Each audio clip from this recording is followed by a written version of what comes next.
Hello everyone, welcome to my YouTube channel. Myself Nitesh and today we are going to understand the third lecture of gravitation chapter. इस lecture में आज हम लोग पढ़ेंगे कि अर्थ acceleration due to gravity क्या होता है और जी का जो वेरिएशंस है हाइट को लेके, सरफेस को लेके, डेप्थ को लेके वो पढ़ेंगे और मास एंड वेट के बीच का एक्चुअल डिफरेंस पढ़ेंगे. ओके, तो स्टार्ट करते हैं. हमारा फर्स्ट टॉपिक है अर्थ ग्रेविटेशनल एक्सेलरेशन, जिसको हम लोग स्मॉल लेटर जी से क्या करते हैं, रिप्रेजेंट करते हैं. अभी देखिए, हम लोग ने एक्सेलरेशन जानते हैं. एक्सेलरेशन क्या होता है? वेलोसिटी का जो चेंज होता है टाइम के रेस्पेक्ट में, तो हम लोग उसको क्या बोलते हैं, एक्सेलरेशन बोलते हैं. हम लोग ने फर्स्ट लेक्चर में किया था, बेसिक कॉन्सेप्ट ऑफ फिजिक्स में हम लोग ने ये एक्सेलरेशन वगैरह डिफाइन किया था अच्छे से. अभी एक्सेलरेशन ड्यू टू ग्रेविटी या फिर अर्थ एक्सेलरेशन ड्यू टू ग्रेविटी, हम लोग जो एक्सेलरेशन देखेंगे इससे पहले हम लोग समझ लेते हैं एक्सेलरेशन कैसे प्रोड्यूस होता है. मान लेते एक ब्लॉक है, ठीक है, इस ब्लॉक का मास m है. ओके, इनिशियली ये ब्लॉक रेस्ट पे है तो उसकी इनिशियल वेलोसिटी क्या होगी, 0 होगी. मैं क्या करता हूँ, यहाँ पे इसके ऊपर कुछ फोर्स अप्लाई करता हूँ. अब इसके ऊपर जब फोर्स अप्लाई करूंगा तो पार्टिकल क्या करेगा, ब्लॉक क्या करेगा, आगे चलना शुरू कर देगा. ठीक है, ब्लॉक क्या करेगा, आगे चलना शुरू कर देगा. तो उसके पास एक कुछ वेलोसिटी गेन कर लेगा. इसकी इनिशियल वेलोसिटी थी 0, अब इसकी फाइनल वेलोसिटी क्या है, v है. तो अब ये क्या करना है, वेलोसिटी चेंज हो रहा था, यहाँ पे क्या करने लगेगा, ये एक्सेलरेट करेगा. ओके, तो यहाँ पे एक्सेलरेशन प्रोड्यूस होगा. तो एक्सेलरेशन आ कहां से रहा है, बिकॉज ऑफ सम फोर्स. हम लोग ने जो फोर्स अप्लाई किया वहां से एक्सेलरेशन आ रहा है. उसी तरह यहाँ पे भी अर्थ ग्रेविटेशनल एक्सेलरेशन में हम लोग देखते हैं कि ये जो एक्सेलरेशन है वो कैसे प्रोड्यूस होता है. ओके, और ये जी कहां से आता है. मान लेते हैं ये सरफेस है, इस सरफेस से एक ऑब्जेक्ट को मैंने यहाँ से ड्रॉप किया, यहाँ से इसका इनिशियल वेलोसिटी क्या होगा, 0 होगा.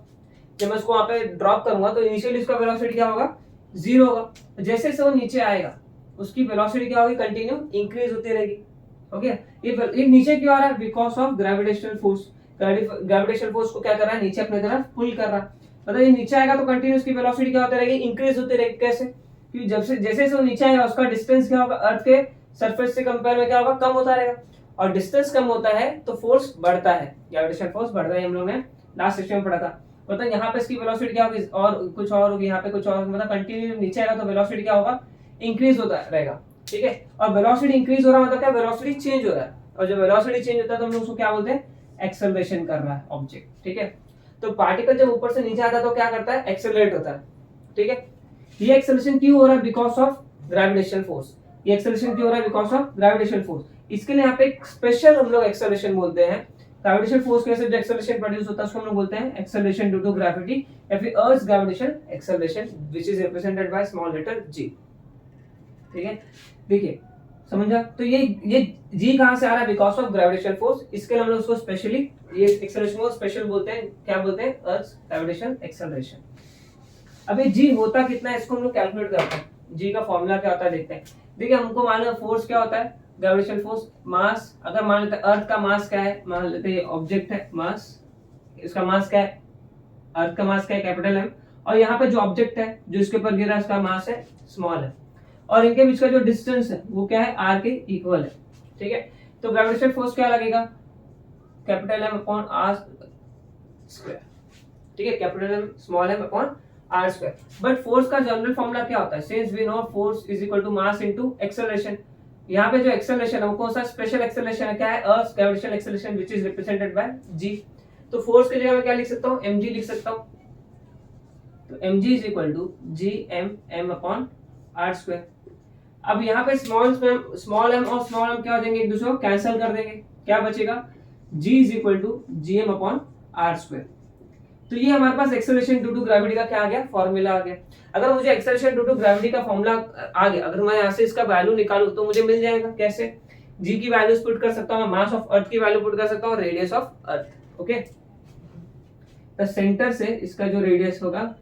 ठीक है, अब देखिए यहाँ पे g का जो वैल्यू होता है वो क्या होता है, g का जो वैल्यू होता है हम लोग ने पढ़ा था 6.67 × 10⁻11 होता है.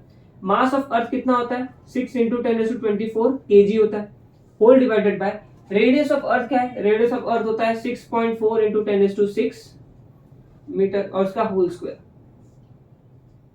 ठीक है, अगर इसको हम लोग पूरा कैलकुलेट करेंगे तो उसका जो अप्रोक्सीमेट वैल्यू आएगा वो 9.77 मीटर पर सेकेंड स्क्वायर होगा. ठीक है, ये g की वैल्यू होगी. अभी देखिए एक्सेलरेशन का यूनिट क्या होता है, एक्सेलरेशन का यूनिट होता है, ऐसा यूनिट होता है मीटर पर सेकेंड स्क्वायर।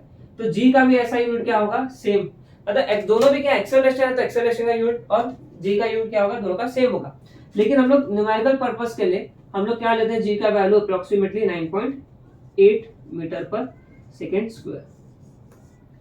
ओके, इतना क्लियर हुआ। अब इसके बाद पढ़ते हैं जी का जो वैल्यू है वो क्या होता है, अलग अलग पॉइंट पे चेंज होता रहता है। देखते हैं कैसे चेंज हो रहा है।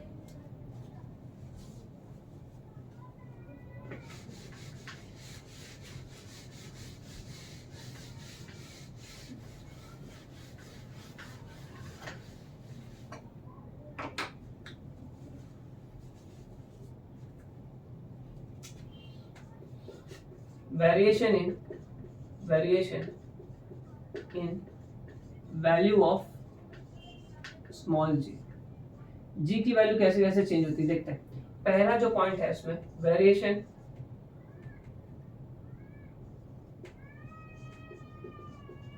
इन g, variation of g with surface of earth, with surface of earth. अभी देखते हैं जो हमारा अर्थ है वो कंप्लीट स्फेरिकल नहीं है। अर्थ का जो शेप है वो कैसा है, थोड़ा सा साइड साइड में क्या है, बल्जी है, और बीच में पोल्स पे क्या है, थोड़ा फ्लैटेंड है। देखते हैं कैसे। ठीक है, साइड साइड से अर्थ हमारा क्या है, बल्जी है। ये हमारा क्या है, इक्वेटर है। ये हमारा नॉर्थ पोल है, ये साउथ पोल है।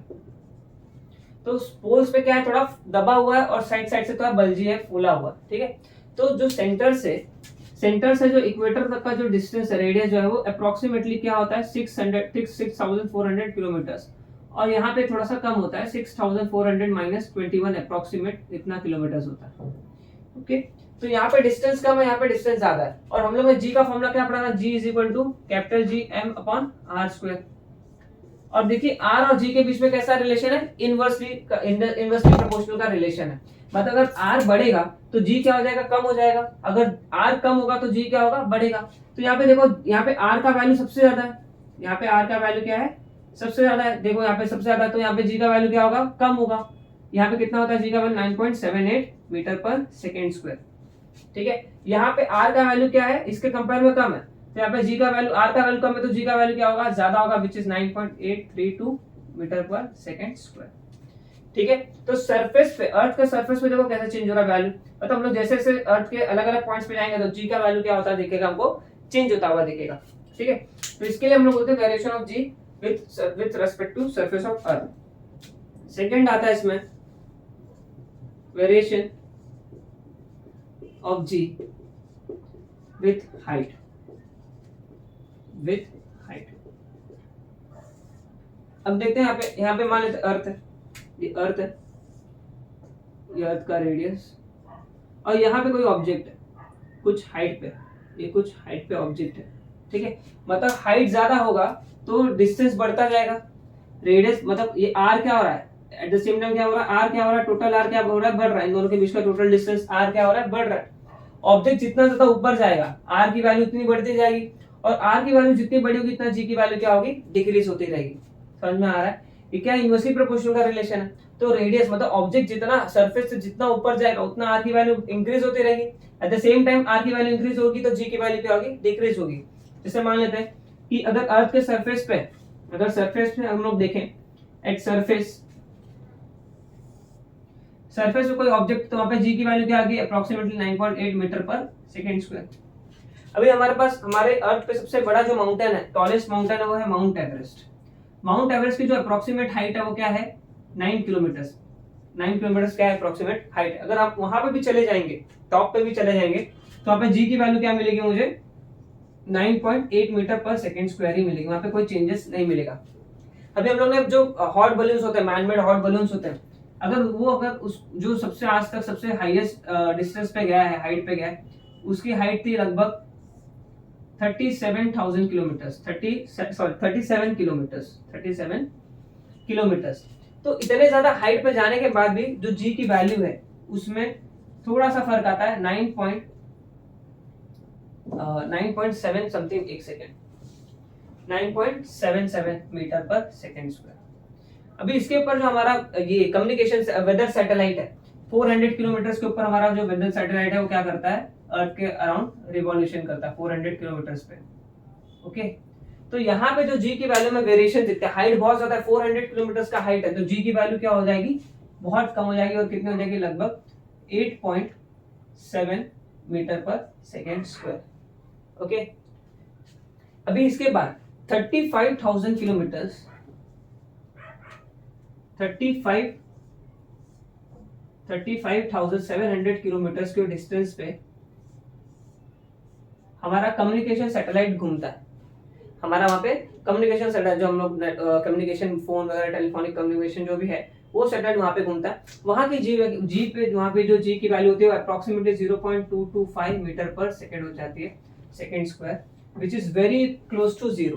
तब उस हाइट पे जाने के बाद जी की वैल्यू क्या फील होती है हमको, लगभग जीरो फील होती है। ठीक है, और अगर उसके और ऊपर चले गए, लेट्स से 40,000 किलोमीटर ऊपर चले गए, तो वहां पे हमको जी की वैल्यू लगभग अप्रोक्सीमेटली जीरो ही फील होगा। ओके, अब उसके बाद डेप्थ का देखते हैं।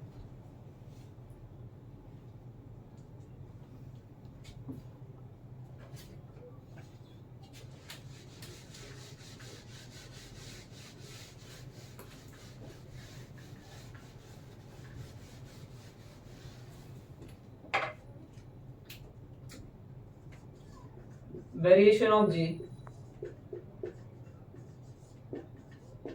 with depth of Earth, with depth।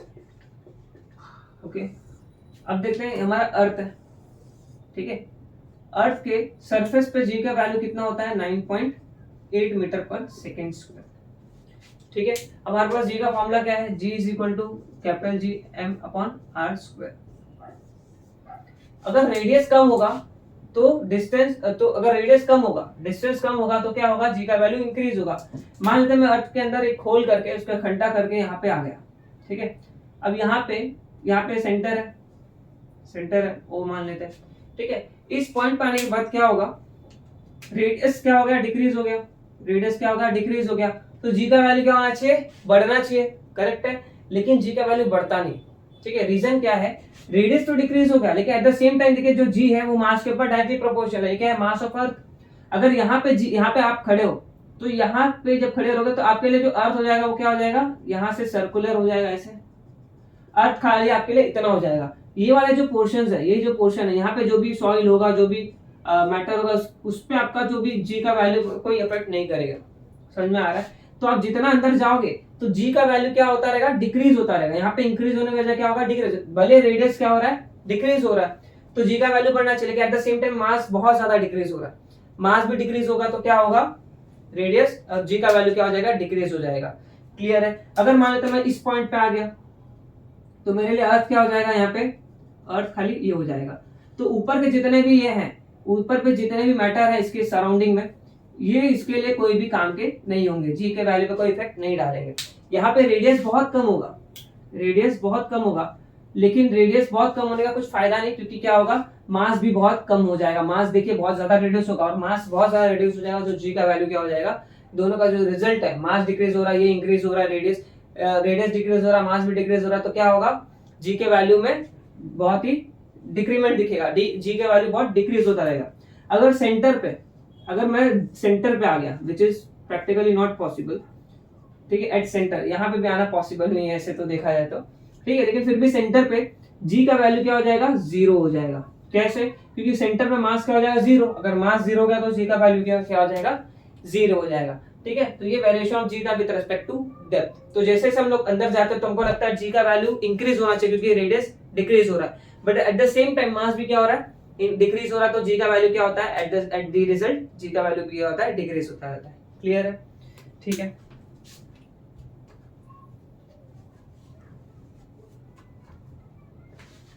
इसके बाद हम लोग देखते हैं मास और वेट के बीच का डिफरेंस। मास क्या होता है, वेट क्या होता है, एक्चुअली इनके बीच में डिफरेंस क्या है।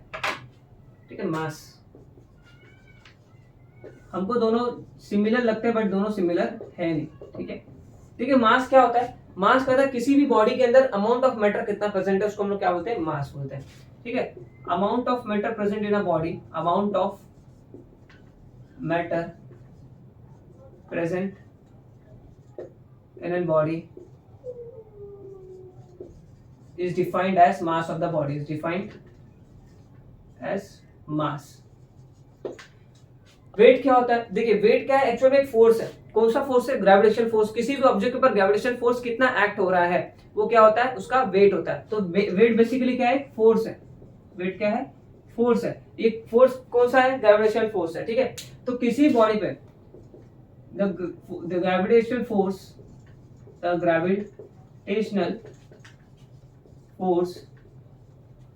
acting on a body is defined as weight of the body, is defined as weight. किसी भी ऑब्जेक्ट के ऊपर ग्रेविटेशनल फोर्स कितना लगा, मतलब अर्थ उसको कितने फोर्स से अट्रैक्ट कर रहा है, ये क्या होगा? उसका वेट होगा. ठीक है. तो वेट क्या है? फोर्स है. कौन सा फोर्स? ग्रेविटेशनल फोर्स उसके ऊपर कितना लग रहा है वो है. ठीक है. इसके बाद देखते हैं.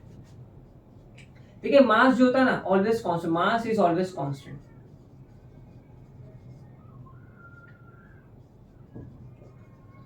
मास कभी भी चेंज नहीं होता. किसी बॉडी का जो मास है, अमाउंट ऑफ मैटर, वो कभी चेंज नहीं होता. वो हमेशा क्या होता है? कांस्टेंट होता है. अगर आप इसको अर्थ पे जितना किसी बॉडी का मास है, तो मून पे भी उतना ही होगा, सैटर्न पे भी उतना होगा, जुपिटर पे भी, मार्स पे भी उतना ही होगा. मतलब मास क्या होगा? हमेशा कांस्टेंट होगा. लेकिन जो वेट है, weight changes.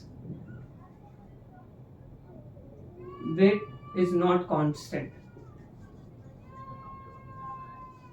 that is it changes planet to planet.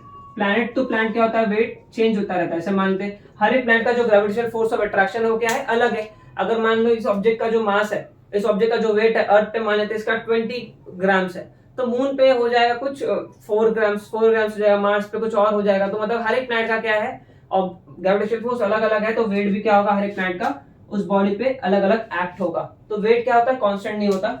मास क्या होता है? हमेशा कांस्टेंट होता है. इसी के साथ में जो मास होता है हमारा, वो क्या होता है? एक स्केलर क्वांटिटी होता है. Mass is scalar quantity. और जो वेट है, वेट क्या होता है? वेक्टर होता है. क्यों? क्योंकि फोर्स भी क्या है? वेक्टर. क्योंकि फोर्स के पास डायरेक्शन है, वेट के पास भी डायरेक्शन है. इसकी डायरेक्शन क्या होती है? Towards the centre of earth. Weight is vector. इस डायरेक्शन इज vertically downward